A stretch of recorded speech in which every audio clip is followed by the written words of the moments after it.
और इस वक्त आपको सीधे ले चलेंगे मीडिया हाउस, जहां मुख्यमंत्री मोहन यादव मौजूद हैं।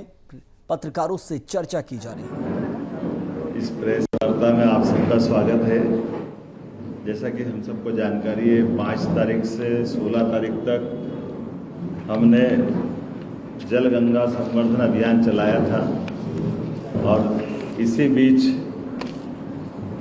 4 जून को जो रिजल्ट आए, यशस्वी प्रधानमंत्री ने एनडीए के गठबंधन के साथ अपनी सरकार बनाने के लिए जनता का जनादेश प्राप्त किया। मेरी अपनी ओर से उनको भी बहुत बहुत बधाई।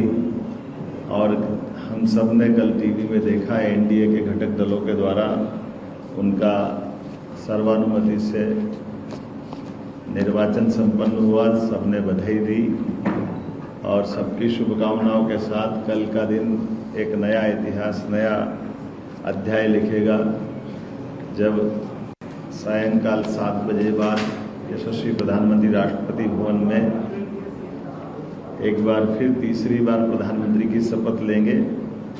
मेरे सहित हमारे जैसे सभी लाखों कार्यकर्ता भी और दायित्ववान कार्यकर्ताओं के साथ हम सब विधायक, मंत्री, मुख्यमंत्री, आम समाजजन और पूरा देश, 142 करोड़ का देश कल के इस पवित्र दिन का और सही समय का इंतजार कर रहा है। मैं आज के प्रेस कॉन्फ्रेंस की शुरुआत में उनको भी शुभकामना देता हूँ, लेकिन तब तक हमने इसी बीच जो सरकार के कामों की जो शुरुआत की है, उसी बीच उनकी गतिविधियों के बारे में मुझे लगता है कि आपको बताना उचित रहेगा। उसी सिलसिले में जो जल गंगा संवर्धन अभियान हमने चलाया था, जैसा कि आपकी जानकारी के 5 तारीख के दिन मैंने बैतवा नदी के उद्गम स्थल से अपने इस अभियान में मेरी स्वयं की उपस्थिति दर्ज करा करके हमने 6 तारीख को छोटे तालाब भोपाल से उधर ग्रामीण विकास मंत्रालय था, कल परसों 5-6 तारीख को स्थानीय शासन मंत्रालय के माध्यम से इस अभियान की शुरुआत की है। और जैसा कि हमको मालूम है कि ये जो जल गंगा संवर्धन अभियान है, इसके माध्यम से प्रदेश के जल स्रोतों के संरक्षण, साफ सफाई, व्यापक स्तर पर वृक्षारोपण इत्यादि बहुत सारे कामों को लेकर के 16 जून गंगा दशहरा तक इस आयोजन का पूरा हमने एक कार्यक्रम बनाया है। इसके माध्यम से 3090 करोड़ के जल संरक्षण के 990 कामों को हमने प्रारंभ किया है और इसी में खास करके सभी पंचायत, नगरीय निकाय, जल संरचनाओं की मरम्मत, पर्यावरण संरक्षण और इत्यादि कामों को जोड़ा है। और खास करके यशस्वी प्रधानमंत्री ने देशवासियों से अपनी मां को समर्पित पौधारोपण की बात कही, तो लगभग 5.5 करोड़ पौधों लगाने का हमने इसके बाद का, अभी तो गड्ढे हम कराते जाएंगे और सेकंड चरण में इस जल गंगा संवर्धन अभियान के बाद एक बड़े आयोजन में 5.5 करोड़ पौधे रोपण का बड़ा एक कार्यक्रम भी हमने हाथ में लेने का तय किया। मुझे इस बात की प्रसन्नता कि प्रदेश की लगभग 212 नदियां हमारी संकलित होकर के जानकारी आई है। इन 212 नदियों में से प्रमुख बड़ी नदियों में खास करके मैं कोशिश कर रहा हूँ हर जगह जाने की। बाकी हमारे सभी मंत्रीगण, सभी माननीय सांसदगण, विधायकगण, नगर पालिका के अध्यक्ष, नगर निगम के महापौर, नगर पालिका के अध्यक्ष, पंचायत, जिला पंचायत, जो जहाँ जिस प्रकार के जनप्रतिनिधि पंचायत तक अलग अलग प्रकार से इस पूरे अभियान में लगे हुए हैं।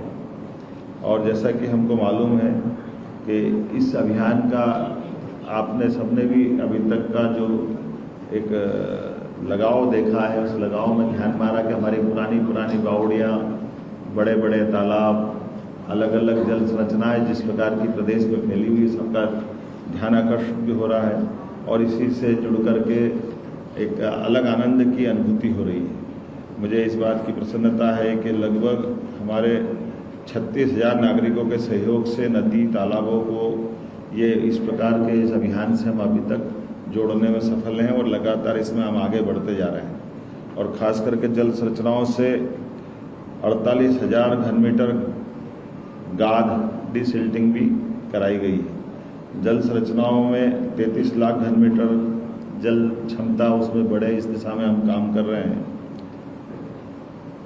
इसी में कोशिश की है कि अभी तक के लगभग जीर्णोद्धार अलग अलग प्रकार के तालाबों का, बावड़ियों का, घाट का, इस सब में जो काम कर रहे हैं उसमें लगभग 10 लाख से अधिक भविष्य में, जो मैंने बताया कि 5.5 करोड़ पौधे लगाने की हमारी पूरी योजना है। लेकिन इन रचनाओं के आधार पर 10 लाख पौधे हम लगा करके शहरी क्षेत्र से जोड़ेंगे। बाकी हमारे वनांचल के क्षेत्र में भी सब मिला करके सभी विभागों के माध्यम से एक बड़े अभियान के लिए धीरे धीरे उस तरफ भी बढ़ते जा रहे हैं। कुछ तारीख जरूर बताना चाहूँगा, जैसे 10 जून परसों, कल 9 जून को सवेरे नेमावर नर्मदा जी का एक तरह से मध्य केंद्र है, नाभि केंद्र भी माना जाता है। तो मैं स्वयं वहाँ सम्मिलित होकर के कल महाराणा प्रताप जयंती के कार्यक्रम में सुजालपुर से होता हुआ कल दिल्ली चला जाऊँगा। जो मैंने प्रारंभ में कहा कि यशस्वी प्रधानमंत्री के शपथ समारोह में भी हम सब शामिल होंगे, लेकिन हमारे कामों को भी हम जोड़ते हुए जा रहे हैं। किसी प्रकार से काम में कोई गति नहीं रुके। 11 जून को रीवा, 12 जून को जानापाव, जहाँ 5 नदियाँ निकली है। जानापाव वो स्थान है जहाँ हमारी बड़ी बड़ी नदियाँ, खास करके चंबल, गंभीर, ऐसी 5 नदियाँ जानापाव के स्थान से निकली जो परशुराम जी की जन्मस्थल भी मानी जाती है। इसी के साथ 13 जून को नर्मदापुरम, 14 को सागर, 15 को ग्वालियर और 16 जून को इस गंगा दशहरे के दिन इस कार्यक्रम का समापन होगा। इस अवसर पर काष्णी आश्रम के महामंडलेश्वर, आचार्य महामंडलेश्वर, उदासीन अखाड़े के आचार्य महामंडलेश्वर परम पूज्य गुरु शरणानंद जी महाराज हमारे साथ इस कार्यक्रम में शामिल होंगे। एक कल बड़ी उपलब्धि हुई जिसके बारे में आज समाचार पत्रों में आपने छापा भी है, लेकिन मैं उसको थोड़ा विस्तार से बताना चाहूँगा कि विकास के आयाम भी हम इसी बीच में लगातार जोड़ के रख रहे हैं। आज़ादी के बाद आज तक का सबसे बड़ा निवेश का एक बड़ा प्रोजेक्ट 60,000 करोड़ का, ये गेल इंडिया लिमिटेड द्वारा सीहोर जिले की आष्टा तहसील में लगाने वाला एक बड़ा इथेन क्रैकर परियोजना है, जिसके माध्यम से बड़े पैमाने पर स्थानीय लोगों को रोजगार भी मिलेगा और औद्योगिकरण को बढ़ावा मिलेगा। ग्रीनफील्ड पेट्रोकेमिकल, इनका अपने आप में आवासीय परिसर भी बनने वाला है। और ये एक तरह से हमारा जो एक सेक्टर का, जो हमने प्रारंभ में उज्जैन की समिट के टाइम घोषणा की थी कि क्षेत्रीय अलग अलग प्रकार की रचना हमारे संभागों की है, उनके बीच में विकास के नए कीर्तिमान बनना चाहिए। तो ये सतत चलने वाली प्रक्रिया है। तो ये एक तरह से मध्य भारत और मालवा का मध्य बिंदु द्वार जैसा काम करता आष्टा। उधर जाएंगे तो इंदौर उज्जैन संभाग है, इधर आओ तो भोपाल होशंगाबाद संभाग है, और मध्य में ये इसकी हमने रचना की है। इसी के माध्यम से लगभग ग्रीनफील्ड पेट्रोल के इसमें 15,000 से ज़्यादा लोगों को रोज़गार मिलेगा, और ख़ास करके ये निर्माण अवधि में रोज़गार मिलेगा। और अगले साल जनवरी के आसपास इसका भूमि पूजन कर पाएंगे, इसी हम तैयारी कर रहे हैं। और पूरे संचालन की अवस्था में लगभग 5,600 ज़्यादा लोगों को इसमें रोज़गार मिलने की संभावना रहेगी। इसमें लगभग 900 हेक्टेयर शासकीय अविकसित भूमि के आवंटन हेतु शासन से कंपनी ने हमको निवेदन किया है, और हम इसमें आवंटन की स्थिति में आ रहे हैं। अधिकांश ज़मीन तो सरकारी है, लेकिन अगर ज़रूरत पड़ेगी तो निजी क्षेत्र की ज़मीन भी हम इनको देने जाएंगे, क्योंकि इसके माध्यम से ये बड़े पैमाने पर देश भर में इसके सहायक उत्पाद भी बहुत बड़े बड़े हैं। आपको जानकारी में होगा कि हमारे यहाँ पहले गेल इंडिया प्राइवेट लिमिटेड द्वारा 1984 में और 1986 में जिसकी कंपनी की स्थापना तो 1984 में हुई थी, लेकिन 86 में हजीरा विजयपुर मध्य प्रदेश में जगदीशपुर गैस पाइपलाइन का संचालन 1986 में प्रारंभ हुआ था। और गुना के विजयपुर गैस हेडक्वार्टर इंदौर क्षेत्र में अवंतिका गैस प्राइवेट लिमिटेड, गुना विजयपुर फ्लोटिंग सोलर ऊर्जा प्लांट, ये हमारे यहाँ संचालित है। इसके माध्यम से बाद में भी हम कोशिश कर रहे हैं कि धीरे धीरे करके हमारे अधिकांश स्थानों पर घरेलू गैस की टंकी के बजाय लाइनों की सप्लाई भी प्रारंभ कराएं। तो ये जो विकास का एक दूसरा आयाम खुलेगा, एक कारखाना तो खुले ही खुले, लेकिन कारखाने के साथ साथ अधिकांश स्थानों पर हमारी अपनी पाइपलाइन से गैस की सप्लाई प्रारंभ कराएं। तो इसमें कुछ अलग से प्रोजेक्ट लिया है, लेकिन ये मोटी मोटी जानकारी के साथ आपको जोड़ने का बात बता रहा हूँ।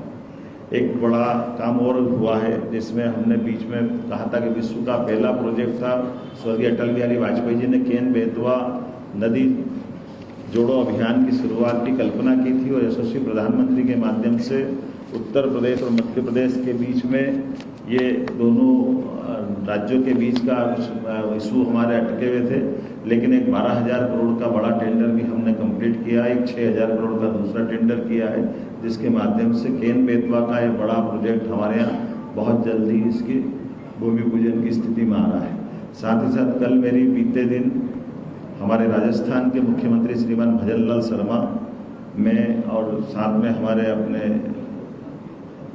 भूपेंद्र यादव जी भारत सरकार के पर्यावरण मंत्री रहे हैं, अभी राजस्थान के माननीय सांसद है, हमने अपनी पार्वती काली सिंह चंबल परियोजनाओं के प्रोजेक्ट को लेकर के बीच की जो हमने एमओयू किया था, उस एमओयू के बाद में उसकी अगली स्टेप को लेकर के मध्य प्रदेश में मुख्यमंत्री और माननीय मंत्रीगण भारत सरकार को निमंत्रण किया है कि वो हमारे यहाँ आए और हम उनके वहाँ जाएंगे, ताकि इस योजनाओं से जुड़े हुए पक्ष में लगभग 35,000 करोड़ रुपया राजस्थान को भारत सरकार देने वाली है और 35,000 करोड़ हमको मिलने वाला है। इस प्रोजेक्ट के साथ साथ गांधी सागर का जो चंबल प्रोजेक्ट हमारा है, जहां हमारा 1956 में जब ये डैम बना था तो 50-50% के आधार पर इसका जल का